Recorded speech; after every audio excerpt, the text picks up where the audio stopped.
Welcome to Nirmaya Care, where health meets understanding.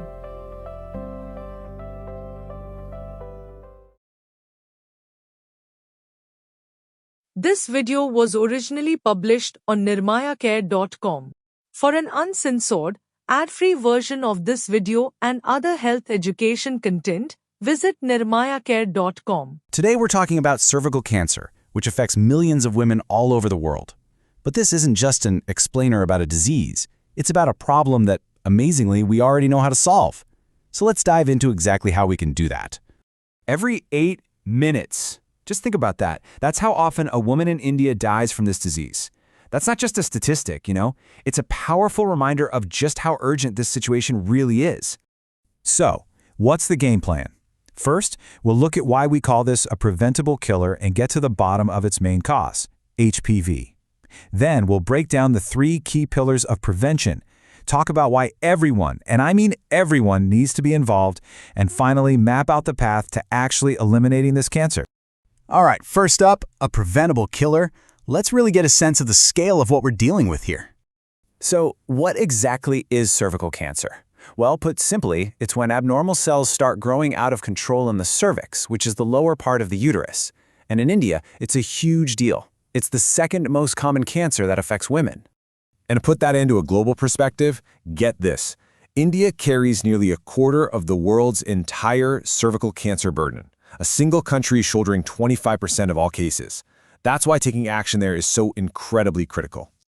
Okay, so what's causing this? It turns out we know exactly what the culprit is. Let's pull back the curtain on the virus that's behind almost all of these cases. And that culprit is the human papillomavirus, or HPV for short.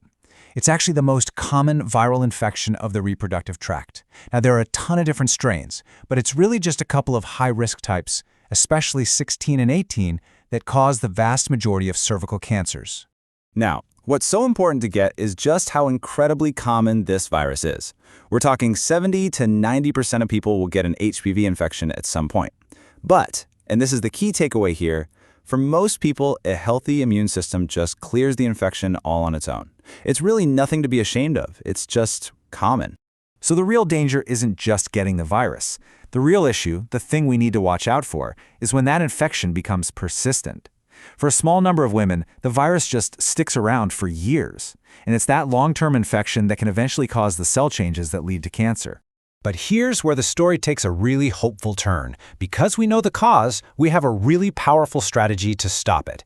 So let's talk about the 3 pillars of prevention. The World Health Organization has laid out this super clear goal for 2030.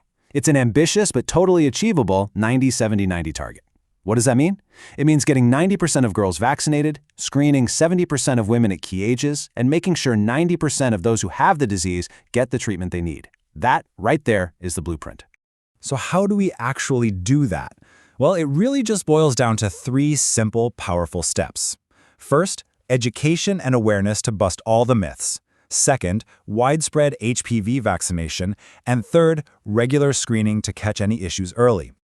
Okay, let's talk about that vaccine schedule. It's actually designed to be super effective. The best time to get it is between 9 and 14 years old because a younger immune system responds so well that you only need 2 doses. It's still available for older groups, but you might need 3 doses. And notice, it's for boys too. That's absolutely critical, and we'll see why in just a minute. For screening, it's not a one-size-fits-all deal. You've got simpler, low-resource methods like VIA, which is basically a visual inspection. It's cost-effective, you get results right away, and it's perfect for large-scale screening in places without big labs. Then you have the more high-tech, lab-based tests like a pap smear, which are more accurate and can also test for HPV DNA. Having both options is what makes widespread screening possible. Okay, so having the right tools is one thing, but getting people to actually use them, that's a whole other challenge. This next part is all about tackling those barriers, the myths, the misinformation, and why this has to be a team effort. Let's just tackle the biggest myth right out of the gate. You've probably heard this one whispered around. Does the HPV vaccine cause infertility? Let's be crystal clear on this. The answer is a huge, resounding false. There is zero, absolutely zero, scientific evidence linking this vaccine to infertility. In fact, massive studies looking at millions and millions of doses show completely normal pregnancy rates in people who've been vaccinated. It's one of the most damaging myths out there, and it's just plain wrong. All right, here's another one you hear all the time. This is a vaccine for girls, right? To prevent a women's cancer. So only girls need it. Nope, not even close. Vaccinating boys is a total game changer. For one, it protects them from HPV-related cancers. It also stops them from passing the virus on to future partners. But the biggest reason? It slashes the amount of virus circulating in the entire community. This creates something called herd immunity, protecting everyone. It's safe, it works, and it's a shared responsibility. So, you put it all together, you have the science, you have the tools, and you have community action. And where does that lead us? It leads us to our final section, the very real path to elimination. Look, if you take only one single thing away from this, please let it be this. Cervical cancer is almost entirely preventable. We have safe, proven, and accessible tools to stop it in its tracks. This isn't a fight against some unknown monster. It's a fight to get the solutions we already have to the people who need them. And that really brings us to this final thought. A future where cervical cancer is rare. A future where no one loses their mother, their sister, or their daughter to this disease. That's not some far-off dream. With the tools we have right now, it is realistic, and it is achievable. The only question is, what part will you play in making that future a reality?